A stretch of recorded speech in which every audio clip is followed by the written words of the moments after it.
start the recording. Great. So now we are recording again.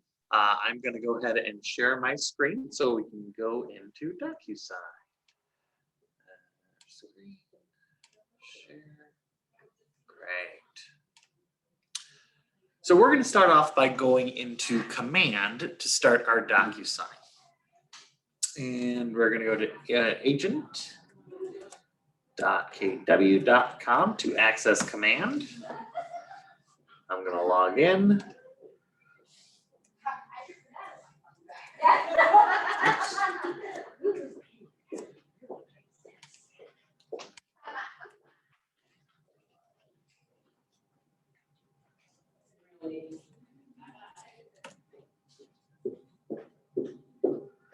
All right, so I am logged into Command and I am going to go first up to my, I'm going to move this. I'm going to go up to my name and I'm going to check in settings and I'm going to make sure that DocuSign is connected. If it is not connected, this is what it looks like when it is connected. So it shows me what email address is in there. It says connected and it'll say disconnect account. So I'm going to show you what it looks like if it's not connected. And it will look like this. It won't be up at the top in your applications. It'll be down in your digital signature and transaction tools.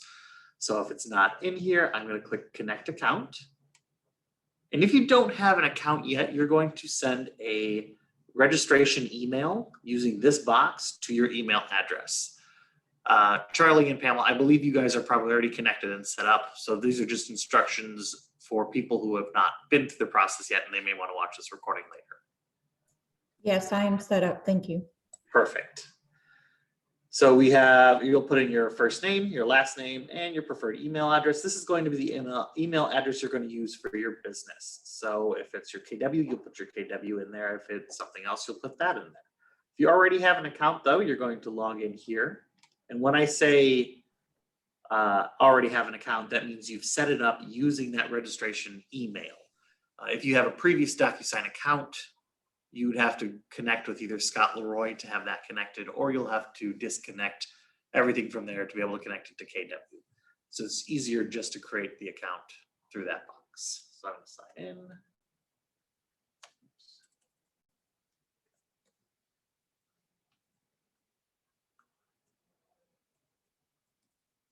Oh, I'm putting in my, sorry.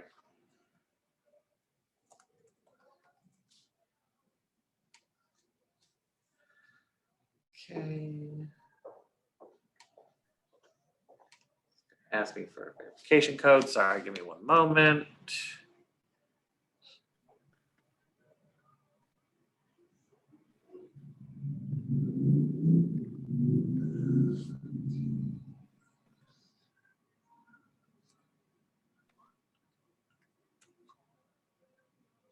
All right, so it just sent me a two-factor authentication to make sure that it was me logging into the system on a new device. So it is.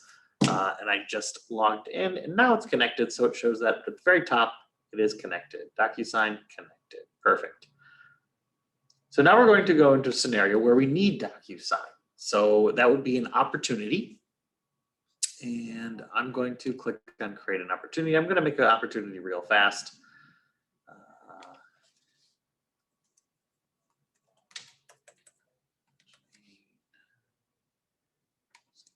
White. And I'm not going over this because there are other training materials too, how to create an opportunity.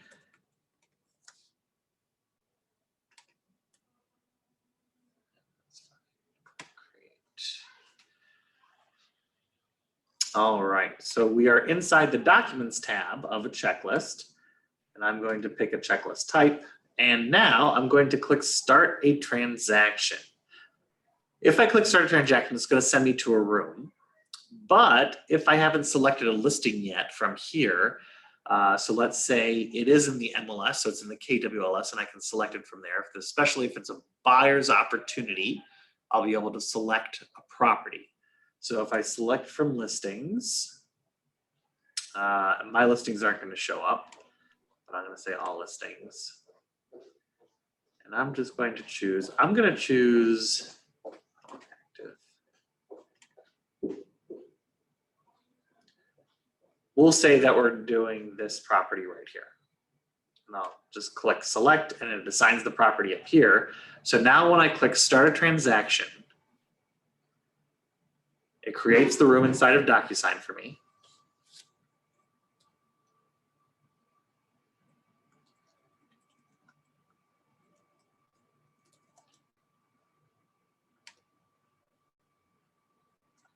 Just signing in, go.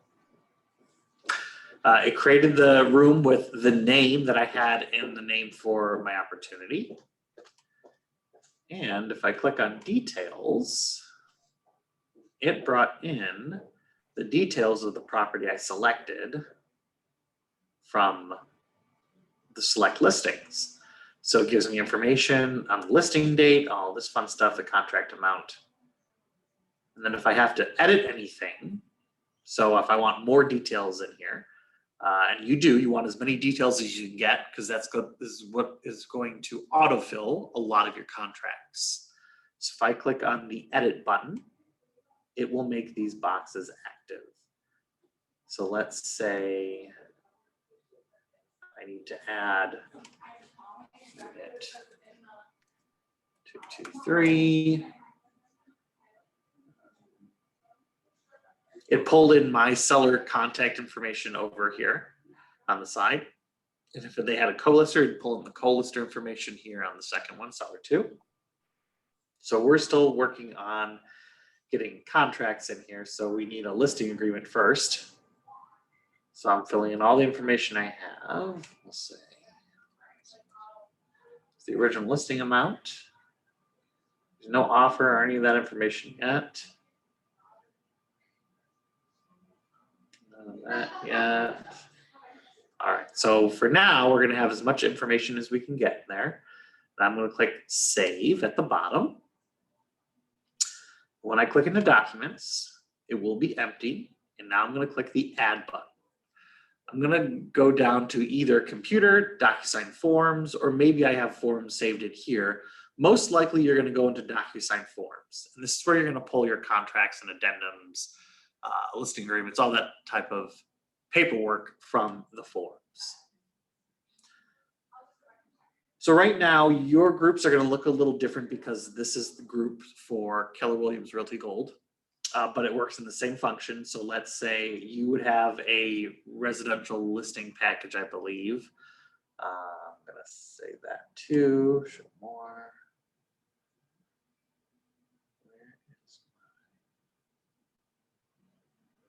there you go, listing single family. So now I'm gonna go through and I'm gonna choose which items I will need. And how do I know what paperwork I'm gonna need? Good question. I'm going to click back on the command and I'm going to see that I need an exclusive listing agreement. I'm going to need a residential listing form. I'm going to need a seller's property disclosure. I'm going to need KWRG Realty Pro. So this is Keller Williams Realty Gold. Remember, this is not Keller Williams Realty Select. I don't have access to a select checklist as of right now. So I am showing mine. So this is what the Realty Gold office would need. But it's going to work in the same way for Realty Select. You have a list, it'll say what is required, it'll have the document name, and then it'll have a spot to add the file once we have it completed. So I'm going to click back on documents so I know I need a residential listing form, seller property disclosure, residential. I need exclusive right of sale listing agreement. So when I select it, it's going to ask me if I have a template to put in here. And the template is something that I'm going to show you a little bit later. And that's used for forms that you will fill out all the time. So like a listing agreement will have a template because you can say, I always list that the property will sell at, I don't know, we'll always include the microwave, the refrigerator, the stove, and let's say cabinets or the trim or something along those lines. Something that you put in every section of every contract you do is when you use a template and apply that. So we don't have the template created yet, so we're going to say none. I'm going to need this. KWRG, this one. Wire fraud.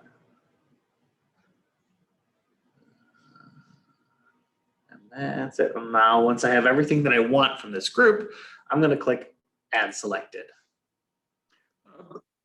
Blake, a quick question. You Sure. selected a property that was listed in the MLS. Did you just use that for convenience so you wouldn't Yes, have to type all the property information in? Yes. Yep, Okay. that's what I.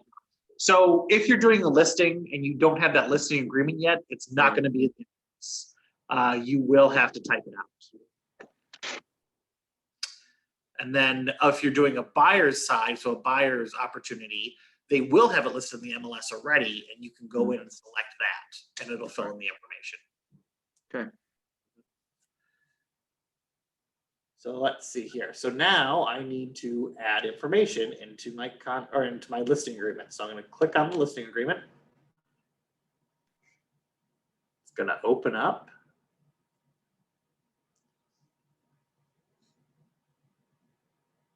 All right, so see here, this is the information we already had filled in on that detail section. This part will not be filled in because it wouldn't exist because we don't have this signed yet. So we'll start off by putting a date in here. When is the listing date? We'll say it's today, and it'll end at, say, 6 months. 19th. Well, this is new. I don't know why it's putting the time. That is very odd that it's putting the time. It didn't used to do that before. Huh. Okay. So I can scroll down. I have the property description of the property, so the address is already filled in. I'm going to go and get the legal description for wherever I get legal description, most likely county. Oh my gosh, come on. The county clerks, no, yeah. The county appraisers. The county appraiser website. We're in Sarasota, right? Yeah. So you'd go to the Sarasota County Appraisers and find the legal description there. Personal property and appliances. So this is where I was talking about if we're using a template, and let's say we put the same things in all the time. I'll click in this box and I'll say stove,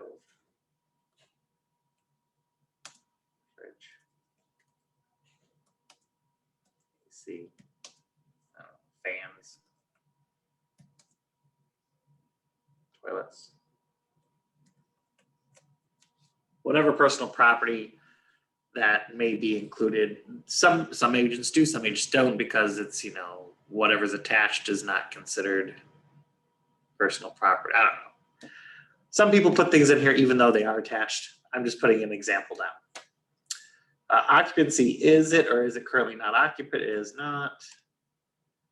You can select what kind of finance terms that you'll accept.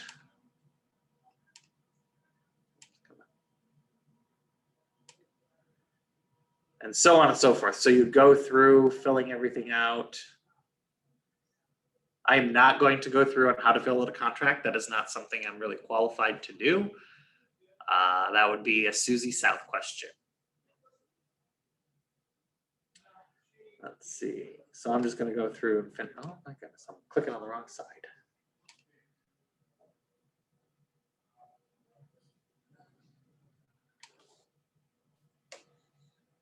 So I'm just going through, filling things out.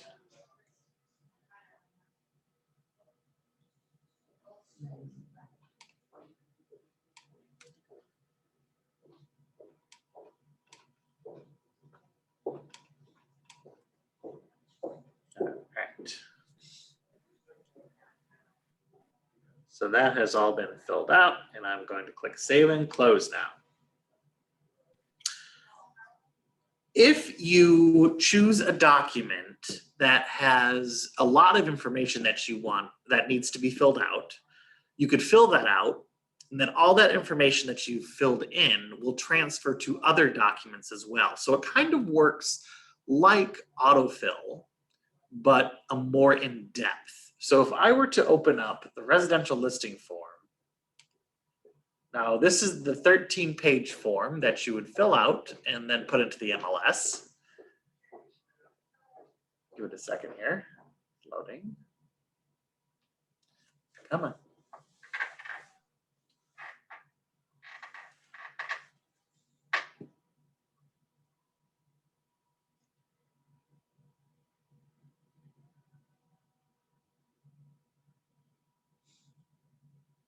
All right, so as long as these things are mapped correctly, they will be filled out in other places as well.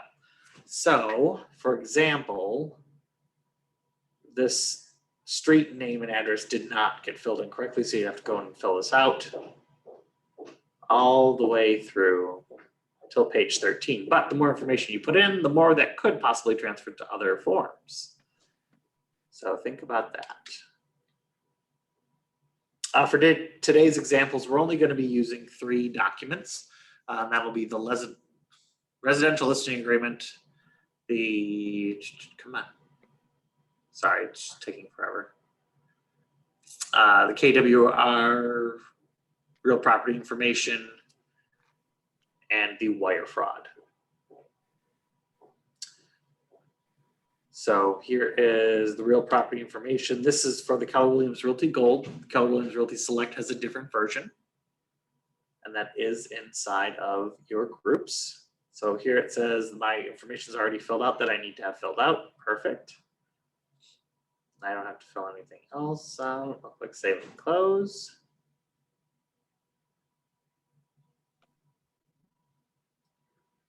Wire fraud prevention notice.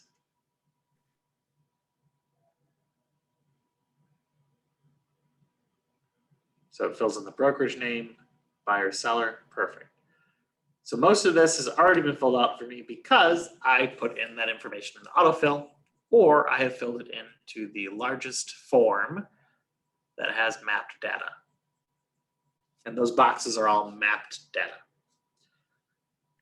Okay, great. So now we have the paperwork. So Blake, in order of what you should do first, the exclusive right to sell would be the one to do first to map the most data? Yeah, I would, honestly. It's going to have almost everything that you need transfer over to the rest of your listing documents. But it's also going to be, if you fill it into the detail section first, most of that's going to be filled out too. So do the detail section first, fill in that information, then go do the residential or do the listing agreement.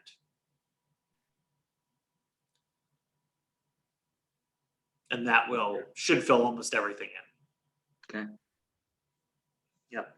You're still going to have to go through and check to make sure it is filled in, because there are agents who have forgotten that sometimes it isn't mapped correctly. So an option is left blank. But now that we need things signed, we're going to create an envelope. And think of an envelope like a physical envelope, excuse me, a physical envelope that you're getting ready to mail. Once you send it, or once the postman picks it up and it's sent, you're not going to be able to get it back. So when we are doing that, and we are talking about it as if it is a physical envelope, we're going to double check some things before we actually send it off. So we're going to start with an envelope. There's a couple different ways you can do it. One, you can either hover over the document you're going to send and click the circle in the corner.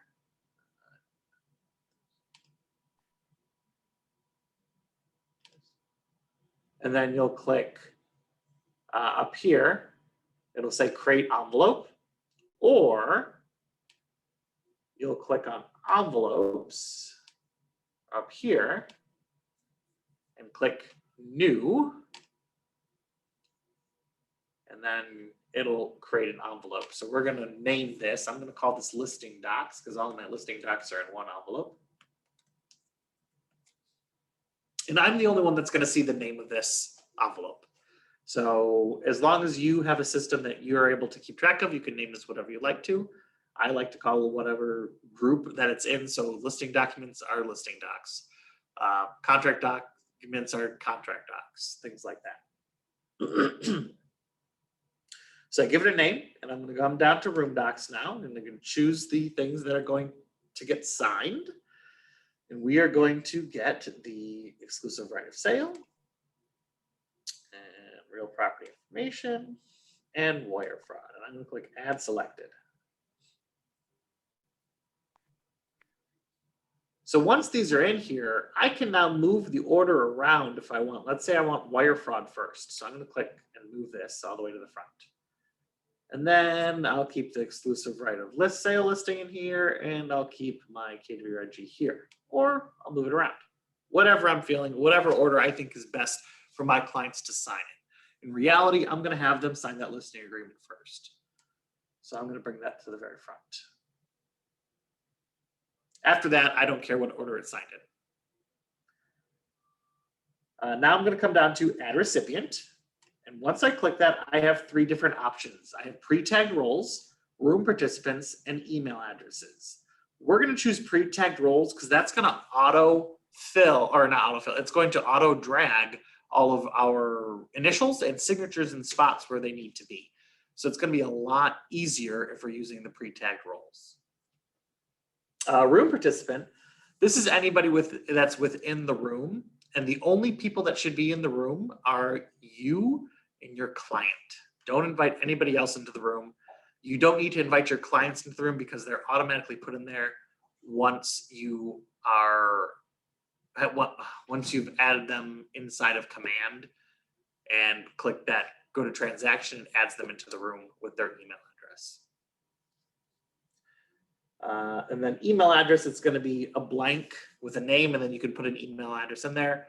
You can use that one. That doesn't add them into the room. That just adds them onto the envelope for the email address. So we're going to avoid room participants. We're going to use pre-tagged roles.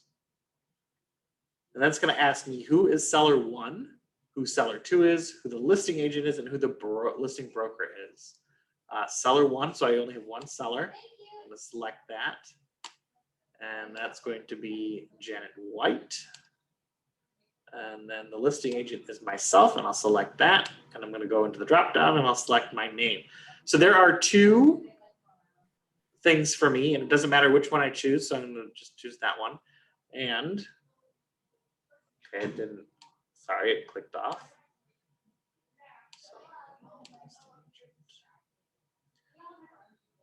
If I come down to listing broker, I have 2 emails in here that could be confusing.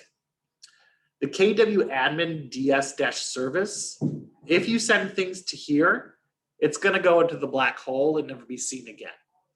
So don't send items to the KW admin. Always send them to the service account. So yours would be the Lakewood Ranch service account, and it'll have the MCA's email in here. So it'll be KLRW373@KW. That's the one you want to send it to get signatures, usually for the broker. Or you send it to Scott Nold. I don't know what the policy is here. But whenever you send it to the service account, it'll be seen by someone. Don't send it to the KW admin. It will be seen by nobody. So I'm going to click add selected. There we go. Now we have our sellers, and over to the left, we have 2 boxes, and they both have 1s in them. This is the signing order. So that means both seller 1 and the listing agent are going to get the document at the same time, and they can sign at the same time. If I put a 2 in the listing agent, that means seller 1, Janet White, is going to have to sign before me, and then it's going to come to me to sign. I like to keep things at number 1 because then everybody's getting the copy at the same time and being able to sign at the same time. Once everybody is signed, it's going to come all together into your envelopes, and you will have a signed version. I am going to change Janet's email into mine. All right.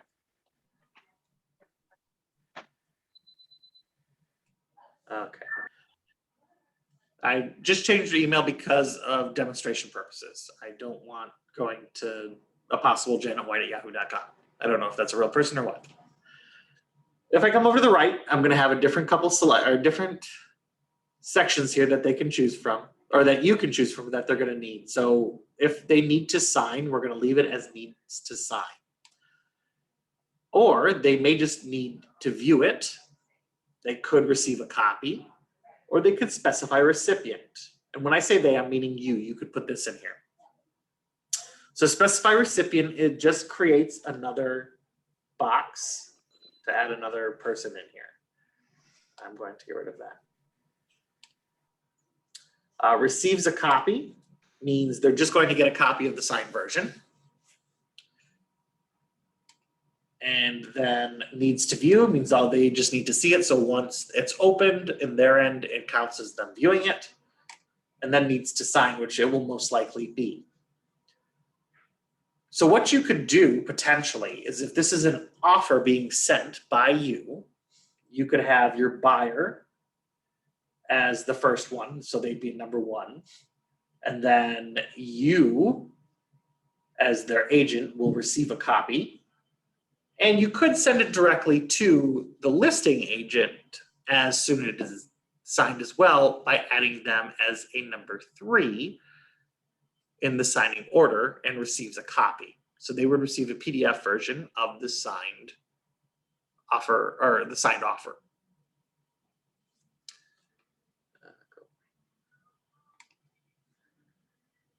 So I'm going to continue forward. I can scroll down now. There's an email subject. I can put a subject in the subject line that says, please DocuSign, which is fine for me. And in the email message, I can give instructions on what my clients are supposed to do. Basically, please be sure to sign everything and click finish at the end to make sure that all documents are completed. And I would enter that message here. And I'm going to click the next button up in the right-hand corner.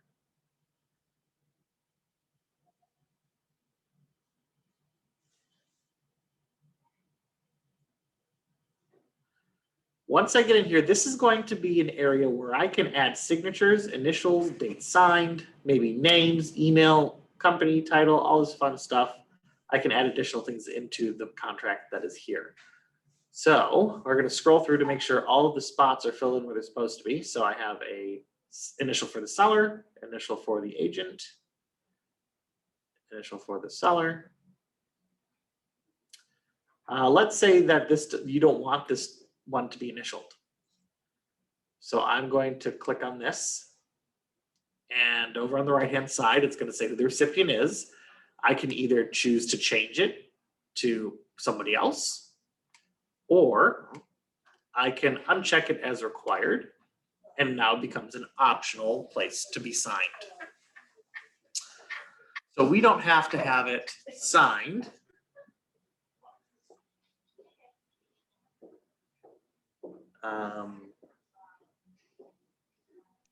Let's see, I'm gonna keep scrolling through. My initials are there, good. What if something was left blank that you need to fill in now, though? Or maybe your client needs to fill it in because you just couldn't do it. I'm not saying this is the area where it should be, but just a hypothetical, they need to fill in a price. I'm gonna scroll down and I see there's a text option. I'll click on that. Let's say they need to set it here. And now, either they can fill this out or you can fill it out for them by clicking add text. I can put 100. And now, let's say it's a text that I don't want changed. So I'm going to say that it is read only in this one. So now she can only read it. She can't edit anything in there. Then I'm going to click off of that. Signature, date signed, initials, initials. Good. Signatures, initials, signed. Wire fraud, good, good. All right, so right here in the real property information, for some reason, they have it as optional. I'm gonna click on this and make this required. Required. This one too will also be required.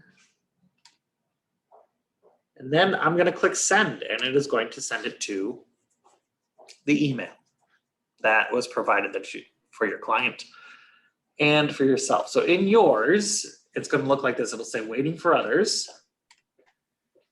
And that's because we're waiting on Janet White to sign. And I won't get to sign until after she does it. So I'm going to sign it real quickly. on my phone because I don't have my login information for my personal email. Just give me 1 second.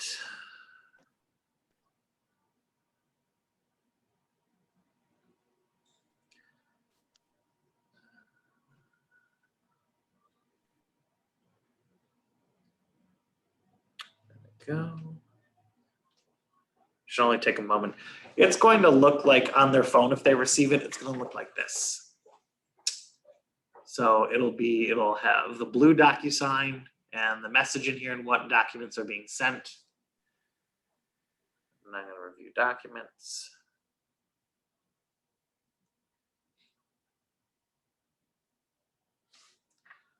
Stop sharing this while I'm doing that. All right. They're going to have to agree to the electronic service in there. They'll click continue. Okay.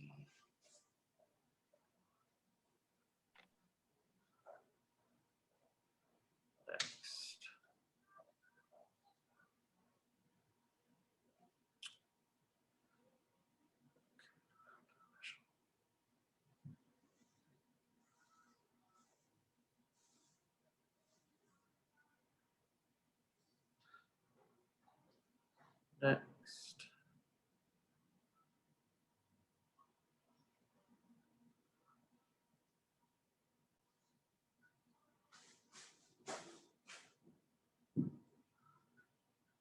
Finish. So I just literally went through and clicked the next button and finish. That's all they have to do as well if they're doing it on their phones. If they're doing it on the computer, I'm going to show you what it looks like in the computer. If I can, yeah, this will be sent to me here. So I'm going to now click out of this. So I'm not sharing. Give me 1 second.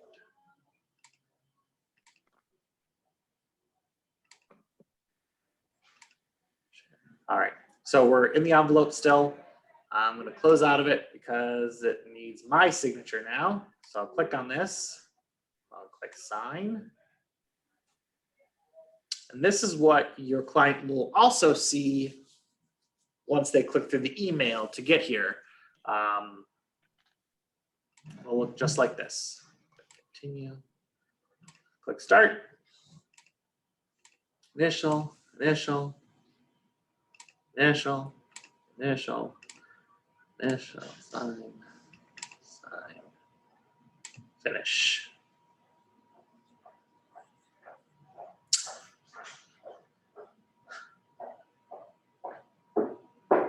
Why is it waiting for others? Who is it waiting for? For some reason, it's telling me it's waiting on others, but everything has been sent, so it might take a minute. Oh, come on, don't do this to me. There we go, completed. So one is all finished. It will say completed like this. And if I go into documents, I'm now going to have a set of PDFs that will say signed. So it has a little green check mark. It says signed, signed, and signed.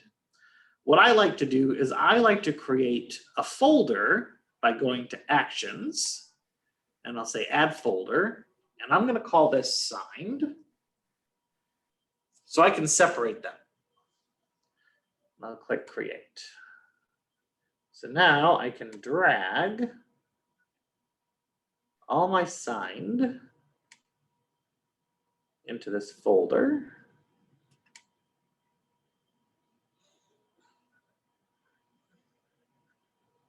Right here. So now it'll be easy to see which has been signed and which are still the forms. We do have the forms that we created originally. So if we need to make any changes, for instance, let's say your party wasn't ready to sign the listing agreement, you can go back in and change it and resend it.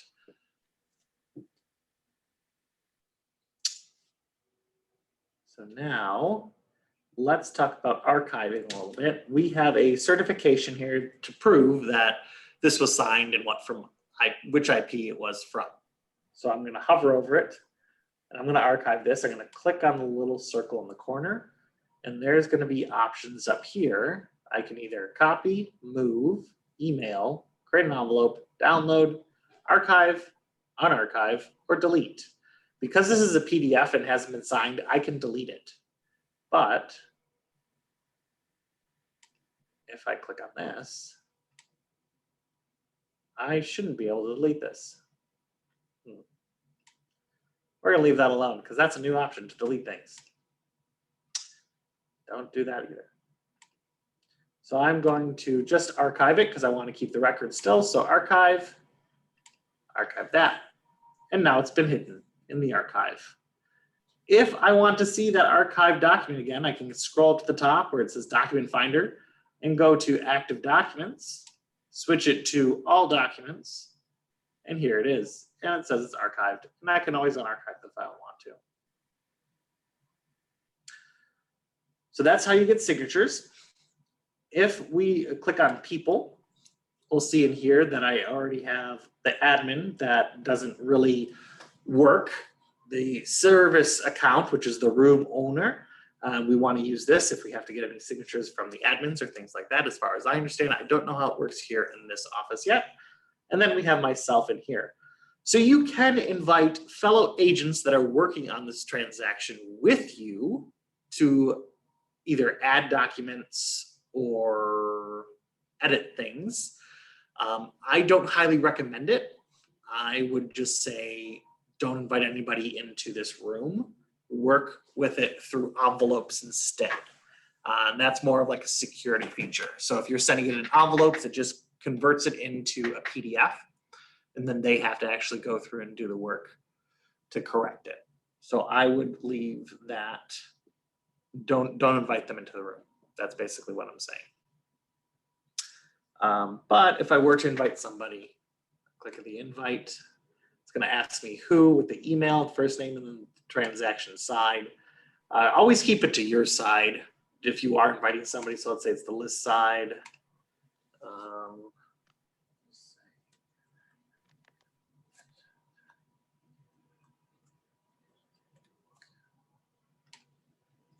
And then it's going to ask the room role, and you can choose between agent owner, agent client, former agent, and vendor.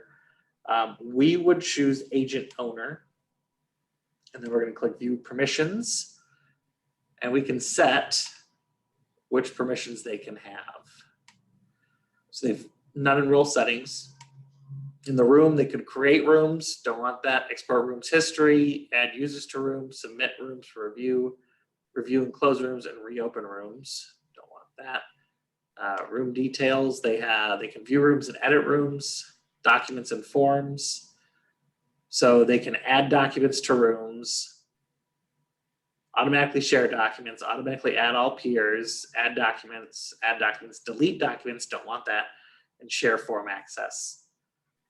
So that's why we kind of don't want to invite people to the rooms, because they have so much access to our stuff. Envelopes, we know how envelopes work. Just like a physical envelope, if you send it to get signed, it's gone until it comes back. Messages. So this is for people that are within the room. You can send messages to each other, and the history is going to be the history of the room here. You can email yourself documents. If you want to email yourself documents directly into DocuSign, you can click on Inbox. And it's going to give you what email address you should be sending it to. And then once you email it, it's going to pop up in here and into your, and it's going to ask you where you want to send it. So I'm going to go back into my room. And then you can move it from the inbox into this room here. Comes in here. If I go into my docs, this is where we're going to create templates. And a template is really, really nice, especially when you do a lot of contracts and you have a lot of same information. So I'm going to click Form Templates here. And it shows that I already have a template in here, but I'm going to create a new. So create form template. And basically, it's going to ask me from where I want to get it. So it's going to say DocuSign Form Library. or from a group. I'm going to choose group because that's how things are split up for me. They're also split up for you the same way in KWRS, so you can choose groups. Select the group that I want. So let's say I'm going to do listings. Actually, you know what? Yeah, listing, package, single family. We're going to do exclusive right of sale listing agreement and use. So this is, once again, I'm using the same information over and over and over again to fill it in. So let's get this in here. So the names are not going to be the same. The broker will be, so I can always put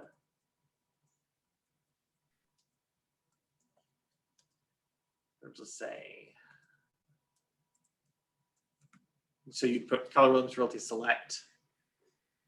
Dates will be different, address will be different, occupancy is different, financing terms. Maybe you always use the same selections for financing. So we'll take cash, conventional, VA, and FHA.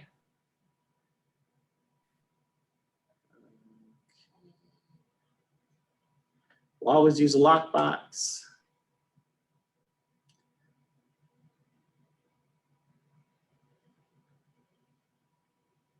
Now this is always negotiable, but no, I'm not gonna do it for this purpose.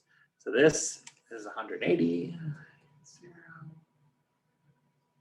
This will be negotiable, but I always do 3 so I can check these off.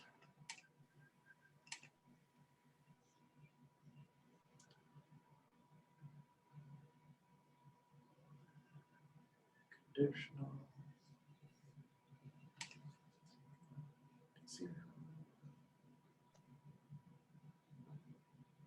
All right, now once I fill out everything that I usually put into a listing agreement, I'll click Save and Close. And so now this exists. Oh, I should have named it something else.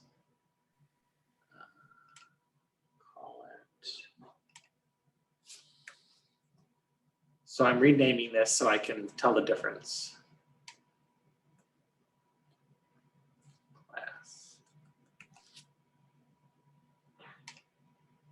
All right. Do you have to be in a room to do the My Docs?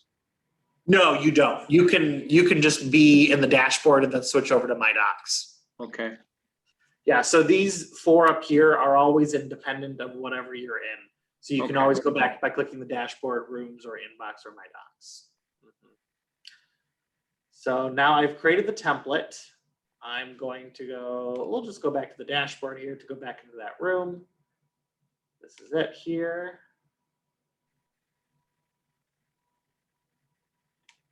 Documents. Oops. Sorry, I clicked the wrong thing. Let's say I want to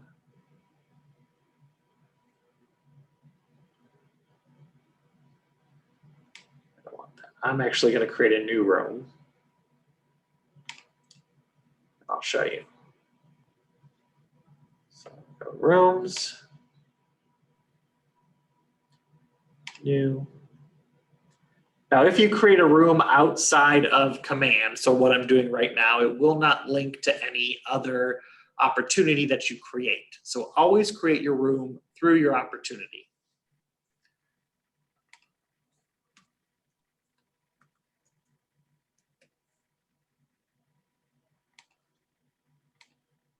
No, I want this side.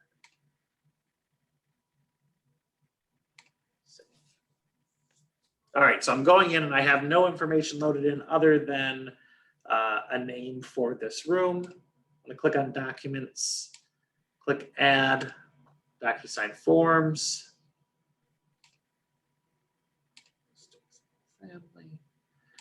And I'm choosing the document that I have the template for, so the exclusive right of sale listing agreement, and then the template, I'm gonna click it, and now I have 2 templates to choose from. Class, or the one I'd created before. If I click on class, this is going to use the template that I just created. I open it up. It should already be filled out with the information I always use. And there it is, Keller Williams Realty Gold. I selected all of these. I selected the lockbox. I put 180 days in there, selected all 3 of those. So it filled it in, making life a whole lot easier. And I can fill in any other information I need to fill in here as well. Click Save and Close. All right. Do we have any questions? I'm good. All right. Pamela, any questions? No, I'm good. Thank you. All right. Well, thanks for joining me today, guys. If you have any questions, please let me know. I'd be happy to help. I'm here every Tuesday, Thursday, 8 to 5 p.m. And Fridays, I'm virtual. So you can always either email me, say, hey, let's set up a Zoom, or text me, and we can always work something out. Thank Have a you, great Blake. day. Thanks, Blake. Bye.